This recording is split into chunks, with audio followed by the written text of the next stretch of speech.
임신기 영양소 섭취 기준 중에 이제 첫 번째 에너지에 대해서 좀 보도록 할게요. 일단 임신 중에는 기초 대사량이 증가하고 태아의 성장과 모체 조직의 증가를 위해서 에너지의 요구량이 높아진다라고 나와 있어요. 그래서 기초 대사량 같은 경우는 우리가 임신을 전체적으로 1분기, 2분기, 3분기로 나눴을 때 1분기에 4% 정도, 그리고 2분기에 7%, 그리고 3분기에 19% 이렇게 증가된다고 보시면 돼요. 그래서 말기로 그 임신 그러니까 후반으로 갈수록 굉장히 많은 에너지가 요구된다는 걸 보실 수 있을 거예요. 그래서 이제 일단은 이런 것들의 증가로 인해서 이루어지는 것들이 태아가 성장하고 있고 또 모체 조직이 증가하기 때문에 이런 급격한 기초 대사량이 필요해진 겁니다. 표 2-6을 보시면 임산부의 에너지 필요 추정량을 계산을 해놨어요. 그런데 이걸 이제 계산하는 기준은 기본적인 에너지 소비량 증가분하고 에너지 축적량을 포함을 한 거예요. 근데 이 에너지 축적량은 바로 이거예요. 모체 조직의 어떤 증가에 요구되는 양. 그러니까 다시 지우면 이 에너지 축적량은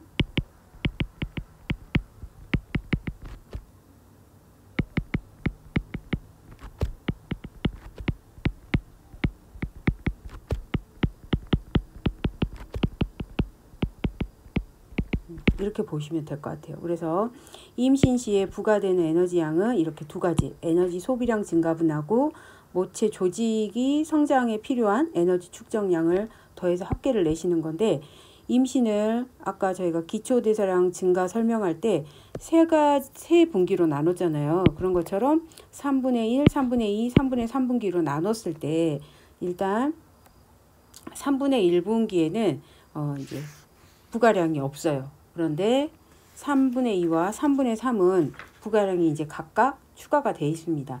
일단은 이 3분의 1 분기에는 어떤 임신으로 인해서 에너지 소비량 증가분이나 축적량이 없다라고 보고 이렇게 계산을 했고요.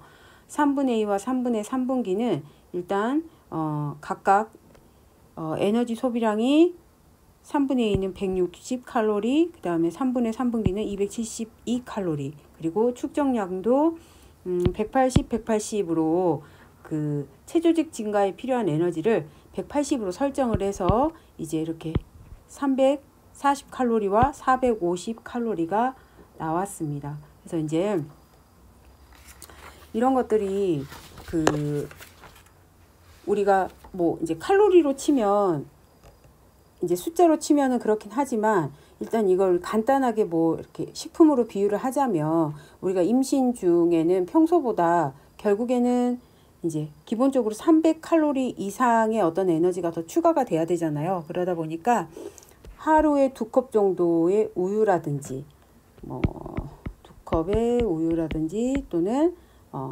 사과 1개 또는 바나나 뭐 이런 거 바나나 1개 요 정도를 섭취를 하면 기본적으로 300칼로리 이상은 더 섭취 가능하다고 보시면 돼요. 그래서 이제 기본적으로 임산부의 식사는 양보다 질이 더 중요한 건 다 알고 계실 거예요. 그래서 임신 기간 중에 약간 그 체중 증가 양상이 바람직하다면 에너지 섭취를 현재 양호하게 하고 있구나라고 판단할 수 있다라고 보면 됩니다. 그래서 이제 정기 검사 하러 가면 항상 몸무게를 재잖아요. 이게 급격한 어떤 변화보다는 단계에 맞춰가는 체중의 증가가 필요하다라는 걸 또 이제 그 부분에서 확인할 수가 있습니다. 이제 두 번째는 단백질이에요. 임신 중에는 혈액량이 증가하고 자궁이 비대해지고 유방이 발육이 되기 이런 것들에 따른 모체 조직이 증가가 됩니다. 그래서 우리가 이 모체 조직이 증가하기 때문에 에너지도 더 필요했잖아요. 그래서 또한 태아와 태반 조직의 축적을 위해서는 반드시 단백질이 추가로 요구가 됩니다. 그래서 임산부가 이런 단백질 섭취가 부적절하면 결과는 이거죠. 태아가 성장이 제대로 이루어지지 않고 또 저체중아 출산으로 이어진다라고 보시면 됩니다. 그래서 이제 우리가 표 2-7을 보시면 임산부의 단백질 섭취 기준이라는 표가 나와 있어요. 이제 보건복지부에서 2020년 한국인 영양소 섭취 기준으로 만들어진 기준입니다. 그래서 교재에 보시면 46페이지에 나와 있어요. 이런 임산부의 단백질 필요량을 계산한 그 필요량은 요인가산법으로 계산을 했고요. 뭐 질소 평형이라든지 모체의 체중 그리고 태와 모체의 체단백질 축적에 필요한 양을 추가해서 이 양을 선정을 했습니다. 그래서 이 기준이 선정된 요인을 보시면 첫 번째가 질소 평형, 두 번째가 질소 평형을 유지하는 쪽으로, 그 다음에 모체의 체중 증가도 필요하죠. 그 다음에 세 번째 태아와 모체의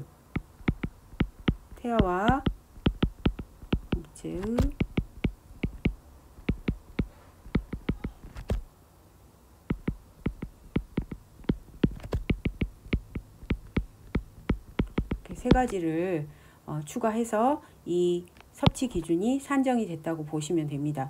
그래서 임신 초기에는 이 체단백질 축적이 거의 없고 임신 중기 그러니까 3분의 2와 3분의 3분기에는 각각 하루에 3.6, 7.2가 필요하다라고 제시를 했습니다. 이게 바로 제가 금방 말씀드린 이 부분이에요. 그래서 임산부는 단백질 섭취 기준 중에 단백질 축적량을 중기에는 3.6, 말기에는 7.2 정도가 필요하다라고 했고요. 동일 연령의 성인 여성에 비해서 임신 중기와 말기에는 단백질이 당연히 더 같은 연령대라도 임신을 했다면 더 필요하죠. 그래서 평균 필요량과 권장 섭취량에 보시면 이 수치는 이 네모에 있는 수치는 비임신부의 단백질의 평균 필요량과 권장 섭취량을 제시했는데 임신했을 경우에는 중기와 말기에 각각 이만큼씩 평균 필요량도 증가하고요. 권장 섭취량도 증가한다라고 보시면 되겠습니다. 세 번째는 지질 좀 보도록 할게요. 이제 지질 같은 경우는 보시면 가행 섭취했을 때 임신 중에 과잉 섭취했을 때 가장 우려되는 게 임신 중독증, 그죠? 또는 몸속에 케톤체가 형성된다든지 이게 이제 가장 큰 문제로 보는데요. 그래서 되도록이면 에너지를 저희가 기초대사량이 늘어나면서 저희 에너지를 더 늘렸잖아요. 그랬기 때문에 이 에너지 증가에 필요해서 되도록이면 총 에너지 섭취의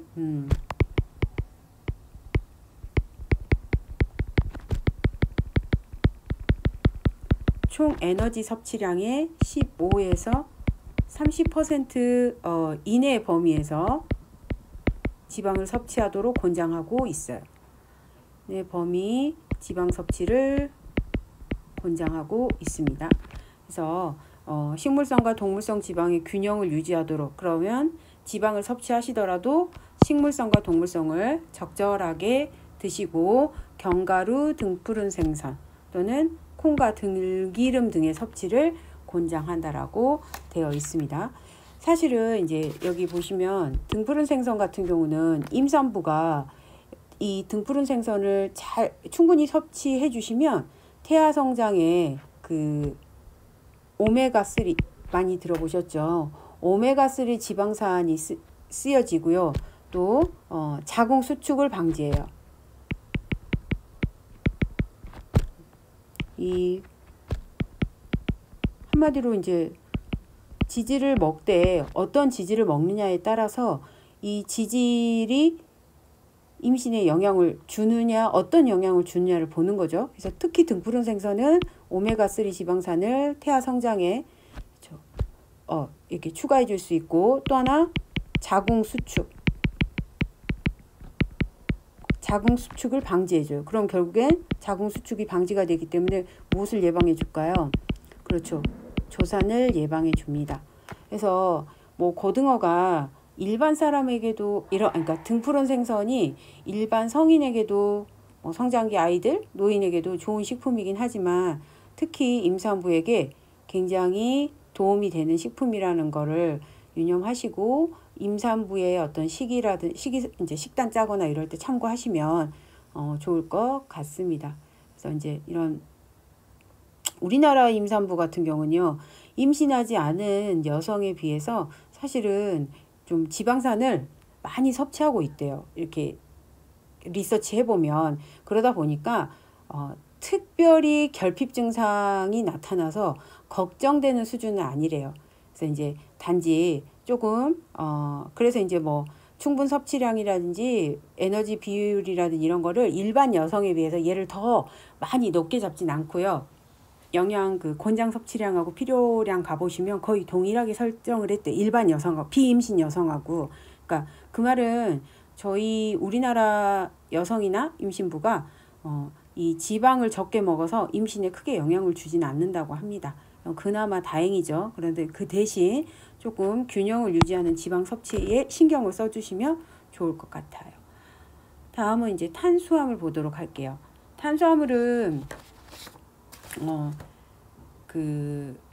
임신부의 탄수화물 에너지 섭취 적정 비율은 일반 성인하고 같은 55에서 65라고 되어 있어요.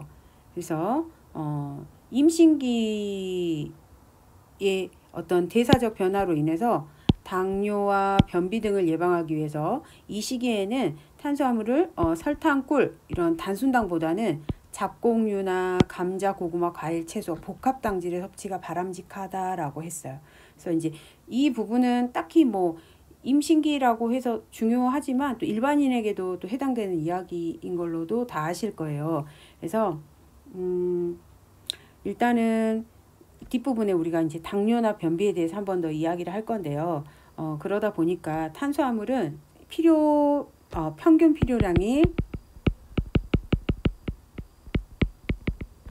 135g이에요. 1일. 그리고 권장 섭취량이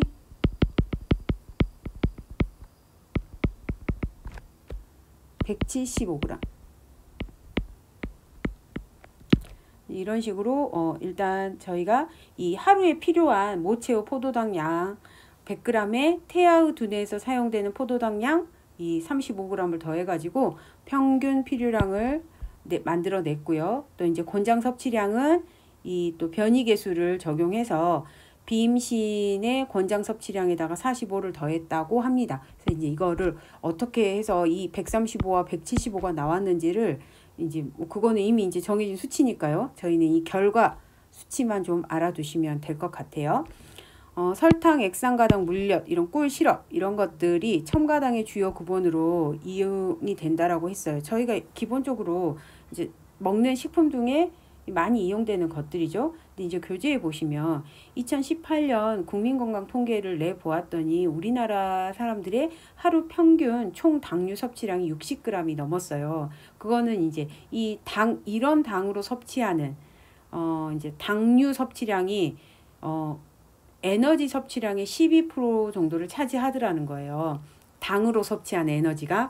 그런데 WHO에서는 이런 것들의 섭취로 인해서 건강에 문제가 생기는 걸 줄이려고 첨가당의 섭취를 에너지 섭취 비율의 10%에서 5% 정도. 그러니까 말 그대로 첨가당으로 섭취하는 에너지를 10에서 5 정도로 낮추어라. 그런 식이면 우리나라는 이미 그 WHO에서 5%로 낮추라고 했는데 12 정도를 먹고 상당히 많이 먹고 있는 거잖아요. 그러다 보니까 이런 첨가당을 최대한 에너지 비율로 봤을 때 5 아래로 낮추도록 조금 신경 쓰는 게 좋겠죠. 특히 임신부는 일반인도 중요한데 임신부 더 중요합니다. 그래서 우리나라는 2020년 한국인 영양소 섭취 기준에서는 일단 일일 당류 섭취 기준을 총 에너지 섭취량이 10에서 20으로 제한을 했고요.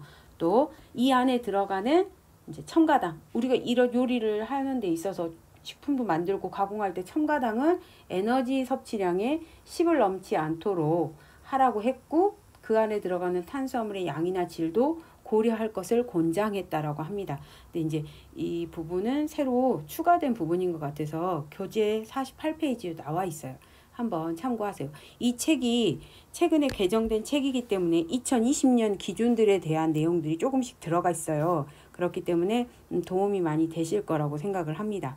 그리고 탄수화물에서 하나 더 보면 식이섬유라는 게 나와 있어요. 그런데 이제 식이섬유는 탄수화물이 당이잖아요. 얘도 탄수화물에 들어가는데 예전에는 사실은 얘는 몸에 별 도움이 되지 않는다. 그러니까 에너지는 내지만 흡수가 안 되다 보니까 예전에는 이 굉장히 필요한 영양소라고 생각하지 않았어요. 먹어도 도움이 안 되는데 이게 왜 필요하느냐 그랬는데 지금은 식이섬유가 완전히 인기죠. 왜? 왜냐면 일단은 섭취해서 포만감도 주고 배부르지만 흡수 안 되고 체외로 다 배출되기 때문에 어떻게 보면은 식이를 조절하는데, 그러니까 다이어트나 이런 비만의 위험을 낮추는데 굉장히 좋은 식품으로 지금은 인식이 되고 있는데, 예전에는 그쵸, 먹었는데 흡수 안 되는 영양소 가지고 있지 않다라고 해서, 그러니까 흡수 안 되는 거라고 해서 인기 없었던 영양소 중에 하나였더라고요.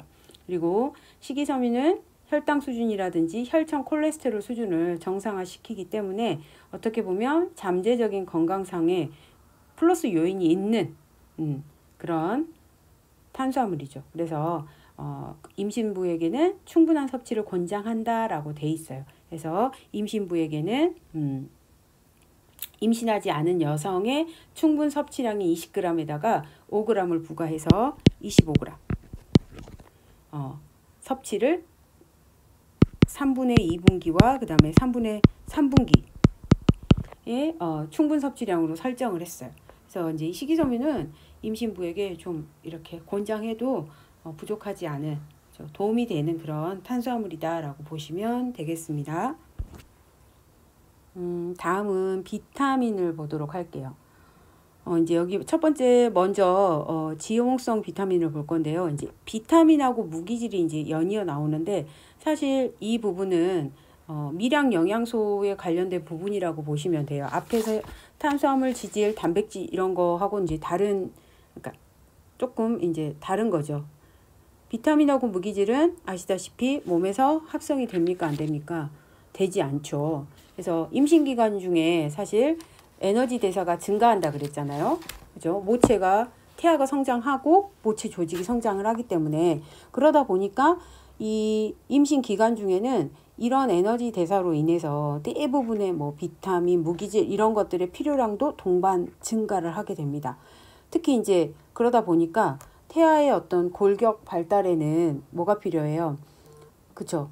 칼슘 필요하고요. 또 이런 칼슘이 있다면 그 칼슘을 흡수시키는 데 도움이 되는 비타민 D가 또 필수적으로 요구가 되고요. 또 이런 결체 조직이 단단하게 형성되기 위해서는 비타민 C가 필요해요. 그래서 또 다른 영양소들 보시면 태아나 모체 조직의 새로운 세포들이 만들어지는 데는 또 엽산도 중요한 역할을 하고, 비타민 B12 또는 아연이나 철 이런 것들의 필요량이 한꺼번에 쭉쭉 쑥쑥쑥 필요하다라고 보시면 돼요. 그래서 이제 이런 것들이 어떤 역할을 하고 얼마만큼 더 필요한지를 이 비타민과 무기질을 통해서 한번 보도록 할게요. 먼저 이제 비타민 A를 보도록 하겠습니다. 지용성 비타민 A가 먼저 나왔는데요. 비타민 A는 일단 태아의 성장이나 태아의 세포의 정상적인 발달을 위해서 꼭 필요한 영양소예요. 그래서 교재에 보시면 태아의 폐 성숙과 유지에 관여한다라고 되어 있어요. 특히라는 말이 나와 있다는 건 이 부분에 상당히 중요하게 비타민 A가 작용한다라고 보시면 되고요. 비타민 대부분 임신 마지막 90일 내에 축적되고 모체의 비타민 A의 흡수율이 뭐라 그랬어요? 70% 정도 된다 그랬어요. 그래서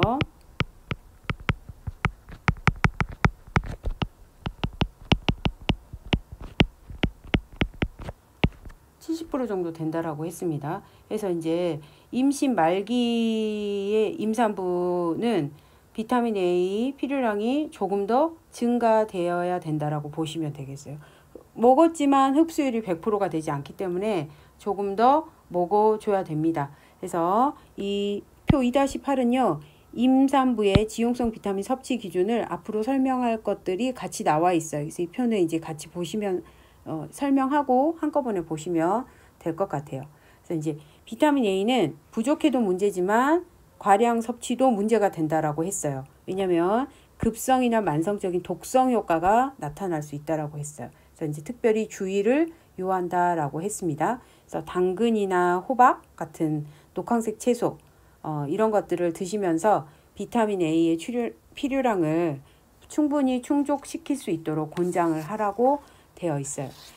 교재에 보시면 확대경이라 그래가지고 여드름 치료제에 들어있는 비타민 A의 태아 독성에 대한 부분이 설명이 돼 있어요. 이제 이 임신 초기에 여드름 치료를 위해서 이 레티놀 엑시드, 이 13시스형 레티놀 애시드 같은 것을 이제 이게 약인가 봐요. 여드름 치료를 위한 이런 걸 이제 먹었을 때, 그런 여성들이 먹었을 때 먹은 여성들이 이제 발현된 것들을 조사를 했더니 자연유산이라든지 안면, 심장, 흉선, 중추신경계 기형과 같은 선천적인 기형의 발생률이 20% 이상씩 나타났더라.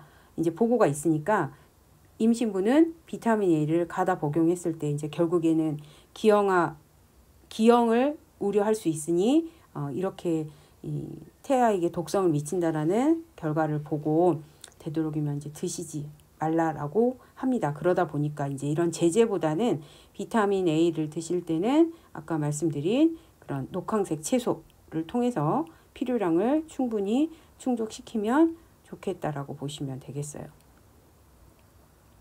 그 다음 비타민 D입니다.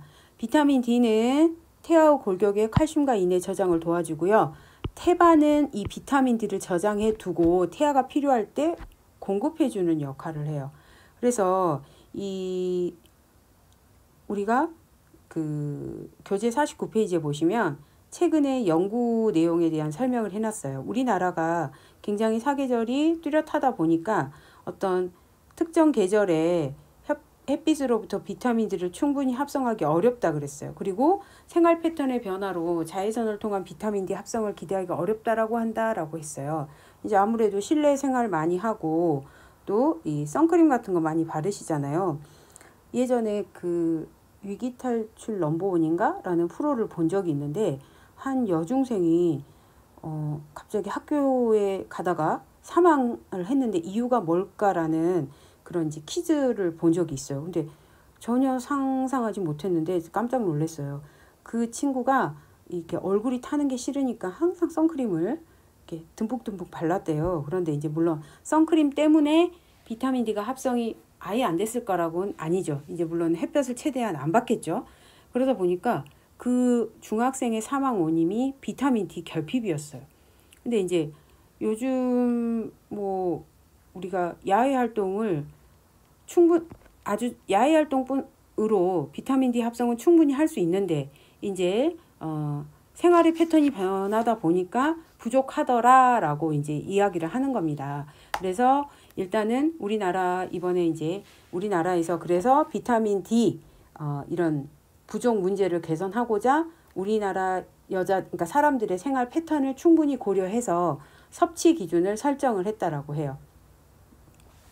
그래서 이제 아마 햇빛 받을 기회가 적은 임신부일 경우에는 일단은 그 문제가 생기겠죠.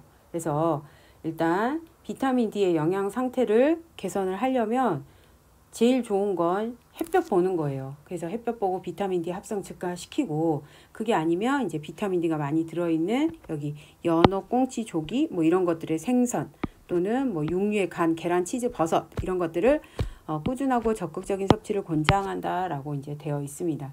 또는 뭐 아니면 이제 뭐 이런 거를 먹기도 좀 불편하다 그러면 뭐 요즘에는 마트 가시면 비타민 D 강화 우유도 뭐 많이 찾아서 보실 수 있을 거예요. 이런 것들 이제 섭취를 되도록이면 권장하면 좋겠죠. 해서 그 비타민 D 같은 경우는 영양제를 보시면요. 굉장히 고함량인 것들 되게 많아요. 그런데 고함량을 먹는 게 좋겠다라고 하더라고요. 왜냐면 저희가 뭐 타지 않기, 그러니까 햇볕을 안 보기 위해서 양산도 쓰고 다니고 이런 자외선을 막기 위한 것들을 하다 보니까 그것들로 인해서 비타민 D가 합성되는 기회를 저희가 좀 막고 있잖아요. 그러다 보니까 음식으로 섭취 안 하면 임신기간 아닐 때는 평소에는 저는 제재로 영양제로 섭취하는 것도 저는 나쁘지 않다라고 생각하는 사람 중에 한 명입니다.